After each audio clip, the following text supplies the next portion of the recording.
ដើម្បីផ្លាស់វីដេអូពីបែបនេះហើយមកបែបនេះវិញអញ្ចឹងគឺងាយស្រួលទេអ្នកគ្នា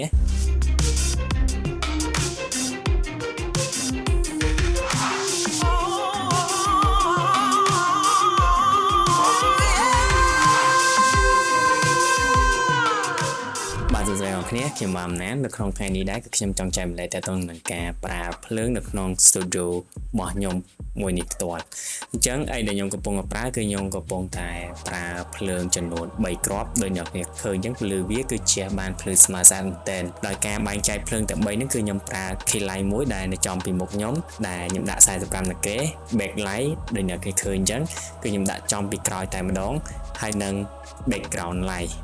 light គឺជាប្រភេទភ្លើង RGB របស់ខ្ញុំអញ្ចឹងខ្ញុំនឹងប្រាប់តួនាទីមួយសម្រាប់ភ្លើងរបស់ខ្ញុំទាំង3ហ្នឹងអញ្ចឹងតួនាទីតទៅនឹង key light របស់ខ្ញុំ key light របស់ខ្ញុំគឺវាជួយបំពេញតទៅនឹងពន្លឺនៃផ្នែកខាងមុខទាំងស្រុងតែម្ដងអាចថាជាប្រភេទភ្លើងមួយដែលចាំបាច់បំផុតដើម្បីបំភ្លឺទៅលើ subject ចឹងតទៅនឹងភ្លើងមួយនេះខ្ញុំដាក់45 ដឺក្រេដោយអ្នកគេបានឃើញចឹងពន្លឺរបស់វាគឺជះចំផ្ទៃមុខរបស់ខ្ញុំទាំងមួយចំហៀងចឹងតែម្ដងចឹងនៅកន្លែងនេះគឺវាអាចនឹងស្ទើរពន្លឺខ្លះអញ្ចឹងទៅហើយទី2គឺខ្ញុំប្រើតទៅនឹង backlight គឺខ្ញុំប្រើវាឲ្យជួយបាញ់មកលើ subject មកលើខ្លួនរបស់ខ្ញុំផ្ទាល់ហ្នឹងកាប់តទៅនឹងពន្លឺផ្លាពី background ហើយជួយបញ្ចាំងឲ្យមានឃើញរៀងតាមចំហៀងរបស់ខ្ញុំហ្នឹងដើម្បីឲ្យឃើញរូបរបស់ខ្ញុំហ្នឹងវាផុសពី background ចឹងទៅហើយទី3ភ្លើងទី3គឺវាជួយសំខាន់ដែរគឺតទៅនឹង background light អញ្ចឹង background light គឺខ្ញុំបាញ់ទៅលើ background direct តែម្ដងគឺវាមានពណ៌ផ្លាស់ប្ដូរពណ៌អញ្ចឹងទៅវាមានពណ៌បៃតងពណ៌ RGB ផ្សេងៗទៅអញ្ចឹងគឺខ្ញុំប្រើតែភ្លើង3ហ្នឹងទេហើយភ្លើងទាំង3ហ្នឹងគឺខ្ញុំប្រើប្រាស់តទៅនឹង brand របស់ Kodak ហើយខ្ញុំប្រើប្រភេទភ្លើងរបស់ Kodak Soft នេះគឺវាងាយស្រួលសម្រាប់ការ control អញ្ចឹងតទៅនឹងភ្លើងរបស់ខ្ញុំទាំង3ហ្នឹងគឺខ្ញុំប្រើប្រាស់ app នៅក្នុងទូរស័ព្ទដៃរបស់ខ្ញុំតែមួយគឺខ្ញុំអាច control វាបានអញ្ចឹងគឺយើងអត់ពិបាកក្នុងការដើរទៅទេឥឡូវខ្ញុំធ្វើការ control ទៅលើភ្លើងមួយៗអ្នកគ្នាឃើញអូខេបើសិនខ្ញុំចង់ off on ទាំងអស់គឺខ្ញុំចុចនៅលើប៊ូតុងនេះទាំងពីរ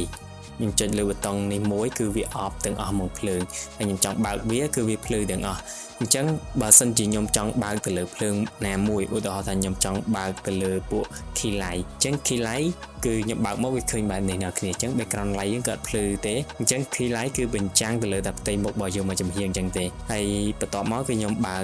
ទៅនឹងពួក background light អូខេអានេះគឺខ្ញុំដាក់ភ្លើងពណ៌សអ្នកគ្នាបើយើងចង់ដូរក្រហមក៏បានដែរអានេះភ្លើងរបស់ខ្ញុំសុទ្ធតែជាប្រភេទពួក temperature ពួក K អាច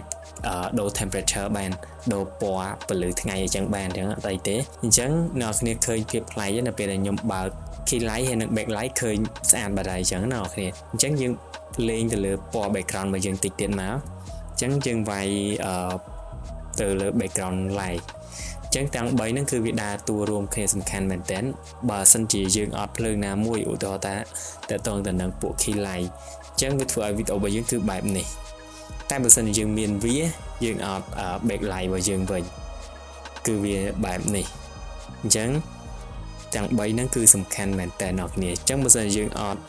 background light យើងមានតែ fill light អូខេវីដេអូមួយនេះគឺវាគ្រាន់បើយើងមានតែ key light ក៏បានដែរពលឺរបស់វាគឺប៉ុណ្ណឹងអញ្ចឹងគឺភ្លើងនឹងមួយគឺជាភ្លើងដែលសំខាន់គឺចាំបាច់ជាងគេអញ្ចឹង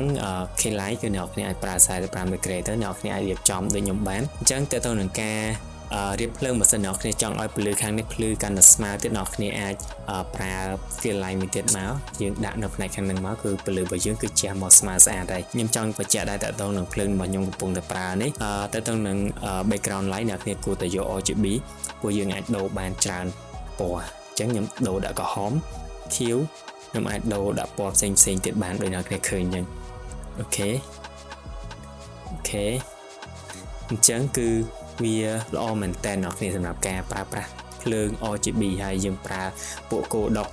បែបនេះគឺយើង control តែនៅក្នុង app ទៅបានហើយគឺយើងមិនបាច់ចាំដើរទៅ control ទេអញ្ចឹងវាងាយស្រួលមែនតើសម្រាប់ការងារមួយនេះអញ្ចឹងសម្រាប់វីដេអូរបស់ខ្ញុំមួយនេះគឺខ្ញុំគ្រាន់តែបង្ហាញទៅនឹងការ set up របស់ខ្ញុំប៉ុណ្ណេះទេបើសិនអ្នកគ្នាចង់ set up តាមអញ្ចឹងអ្នកគ្នាអាចសាកល្បងបានថ្ងៃនេះអ្នកគ្នាវីដេអូរបស់ខ្ញុំគឺមានប៉ុណ្ណឹងទេហើយក៏អរគុណ